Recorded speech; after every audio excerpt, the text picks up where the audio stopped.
story by Farnsworth Wright. Solitary and forbidding, the house stared spectre-like through scraggly trees that seemed to shrink from its touch. The green moss of decay lay on its dank roofs, and the windows, set in deep cavities, peered blindly at the world as if through eyeless sockets. So forbidding was its aspect that boys, on approaching its cheerless gables, stopped their whistling and passed on the opposite side of the street. Across the fields, a few huddled cottages gazed through the falling rain, as if wondering what family could be so bold as to take up its abode within the gloomy walls of that old mansion, whose carpetless floors for 2 years had not felt the tread of human feet. In an attic room of the house, 2 sisters lay in bed, but not asleep. The younger sister cringed under the dread inspired by the bleak place. The elder sister laughed at her childish fears. The younger felt the spell of the old building and was afraid. "I suppose there really is nothing to frighten me in this dreary old house," she admitted, without conviction in her voice. "But the very feel of the place is horrible. Mother shouldn't have left us here alone in this gruesome place." "Stupid," her sister scolded. "With all the silverware downstairs, somebody has to be here, for fear of burglars." "Oh, don't talk about burglars," pleaded the younger girl. "I am afraid. Keep imagining I hear ghostly footsteps." Her sister laughed. "Go to sleep, Goosey," she said. "Haunted houses are nothing but superstition. They only exist in imagination." "Why has nobody lived here for 2 years, then? They tell me that for 5 years every family moved out after being here just a short time.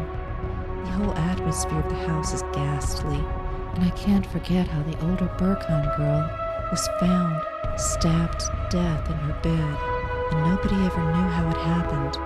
Why, she may have been murdered in this very room. Go to sleep and don't scare yourself with such silly talk.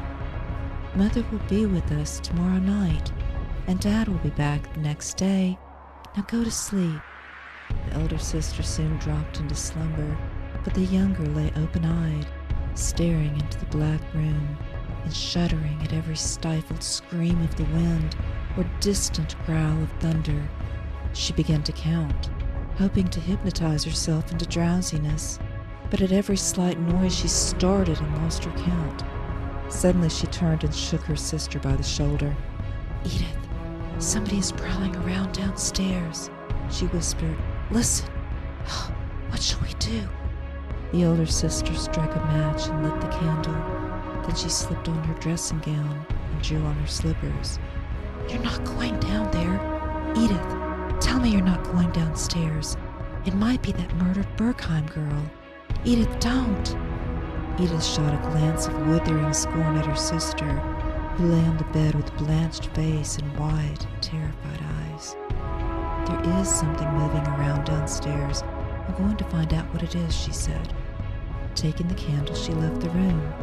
Her younger sister lay in the darkness, listening to the patter of rain on the roof, and straining her ears to catch the slightest sound. The noise downstairs ceased, but the wind rose and the rain beat upon the roof in sudden furious blasts that made her heart jump wildly. 10 minutes passed, 20 minutes, and Edith had not returned. The door slammed and the younger sister thought she heard something moving again, but the wind began to sob and drowned out all other noises. Between gusts she heard the portentous sound, and each time it seemed nearer. Then she started as she realized that something was coming up the stairs. Once she thought she heard a cry, to which the wind joined its plaintive voice in a weird duet. Nearer and nearer the strange noise came. It mounted the stairs step by step, heard only when the wind and rain softened the voices. It passed the first landing and moved slowly up the second flight, while the girl fearfully awaited its coming. The wind howled until the house quaked. It shrilled past the eaves and fled across the fields like a hunted ghost. And now the girl's pounding pulses drowned out the screaming of the wind.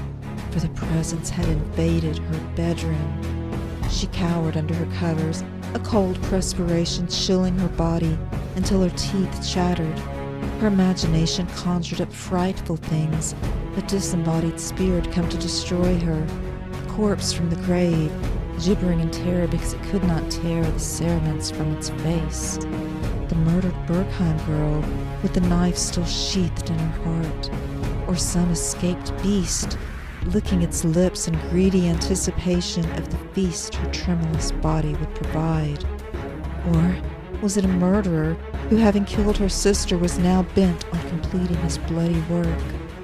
A flash of lightning split the sky, and the thunder bellowed its terrifying warning. The girl threw back the bedclothes and shrank to the wall, her eyes starting from their sockets, fearful lest another flash reveal some sight too ghastly to contemplate. Slowly the being dragged itself across the floor, lifted itself onto the bed, and uttered its choking sound of agony. The girl sat petrified, then timorously she extended a shaky hand, but quickly withdrew it in dread of some hideous contact. Again she thrust her trembling hand into the gloom, farther, farther, until it touched something shaggy and wet. A clammy hand closed over hers, and she started to her feet with a horrified scream. The hand tightened with sickening tremor and dragged her down. Then her tortured senses gave way, and she fell back unconscious on the bed. When she awoke, it was day. Beside her, on the bed, lay the bleeding body of her sister Edith, stabbed in the breast by the burglar she had tried to frighten away.